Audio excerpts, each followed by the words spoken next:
В режиме 4 окна, без дополнительных документов, любой желающий, имея двойное гражданство, может получить российское водительское удостоверение. При этом пересдавать экзамены и предъявлять медсправку не нужно. Сама процедура бесплатна. К 14 часам дня наша съемочная группа приехала в РЭО. К тому времени сотрудники МВД России совместно с абхазскими коллегами уже обслужили десятки людей. Процедура приема документов и выдачи российских водительских удостоверений упрощенная. Сначала необходимо записаться, а далее сотрудники информируют, в какое время и день необходимо прийти для сдачи документов. Водителям не приходится стоять часами в очередях. Быстро, удобно и беспроблемно — так характеризуют процедуру граждане, желающие получить российские права. Очень удобно, очень быстро, все оперативно, буквально 10 минут и уже все, надо сфотографироваться, все готово. Надо сначала прийти заранее, записаться, собрать все оригиналы документов, сделать ксерокопии, прийти в окошко, сдать, сфотографироваться и все. Хотелось бы выразить руководству нашему и Российской Федерации огромную благодарность в связи с тем, что процесс упрощения выдачи и подачи документов сокращен до минимума. Это очень хороший знак. С 2024 по 2025 год у граждан Абхазии была возможность выехать и получить российские права на территории России. Однако не все успели оформить документ. По имеющимся данным, за год права получили всего лишь до 7 тысяч граждан. Договоренность о выдаче гражданам Абхазии российских водительских удостоверений по упрощенной схеме была достигнута 5 марта в ходе встречи в Кремле президентов Владимира Путина и Бадры Гунба. В начале апреля текущего года техническую реализацию проекта обсудили президент Бадра Гунба и первый заместитель руководителя администрации президента России Сергей Кириенко. После процедуры согласования и определения порядка обращения водителей за получением российских водительских удостоверений в Абхазию были командированы 7 сотрудников полиции России. Каждые 2 месяца они будут меняться.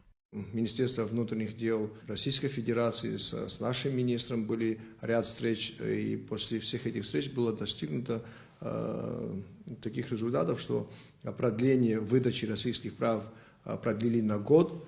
И что хочу отметить, что принятие документов осуществлялось на территории Республики Абхазия. Это впервые такое сделано.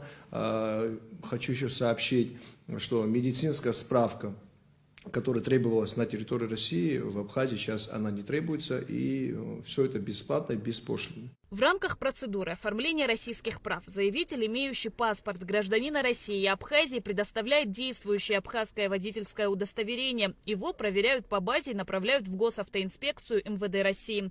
Фотография водителя делается на месте. После этого водительское удостоверение российского образца передается заявителю. Все категории, указанные на абхазских правах, будут переведены на российское удостоверение. Первый день мы начали осуществлять прием граждан. Количество людей в первый день получилось 173 человека, и в тот же день мы записали на 2 дня вперед по 150 человек. Мы понимали, что количество граждан, которые будут обращаться, будет большое, но не такое, как мы по факту увидели. У нас была возможность дополнительно еще добавить окно приема наших граждан, и могу сказать так, в течение дня, в рабочее время, мы можем принять от 200 до 250 человек в день. После приема документов в неделю 2 раза будут вывозиться эти документы в ГИБДД города Сочи, обрабатываться там, и будем привозить уже сюда, уже на выдачу. Занимает это после сдачи документов в течение 5 рабочих дней наши граждане могут получить водительское удостоверение у нас в здании в управлении ГАИ. По словам Дамия Авицба, действующие 3 окна принимают граждан, записавшихся в предварительный список. Следует отметить, что дополнительно открыто 4-е окно для водителей из районов Абхазии, чтобы не отправлять их обратно. Понимая, что сложность есть приезжать с районов, у нас есть возможность до 60 человек в это окошко направлять людей, которые приезжают именно с района. Примерно до 40 тысяч мы предполагаем, что должны обратиться к нам. Учитывая, что количество людей, которые обращаются к нам, большое, и мы, где записывается предварительная запись, и наши 2 сотрудника регулируют тех людей, которые обращаются. То есть мы их записываем имя, фамилия, отчество, номер телефона, и в какое время и в какой день ему удобно прийти. То есть выделяется 10 минут на каждого человека. То есть вот у нас 4 окна, 7 сотрудников, и в количестве 200-250 мы можем в день принять. Выдачу проводят в РИО со вторника по субботу с 9 до 18 часов. Упрощенный порядок выдачи российских удостоверений действует до 1 апреля 2026 года. До этого периода абхазские водительские удостоверения будут действительными и на территории России. Шазина Ханагуа, Ахра Амичба, Абхазское телевидение.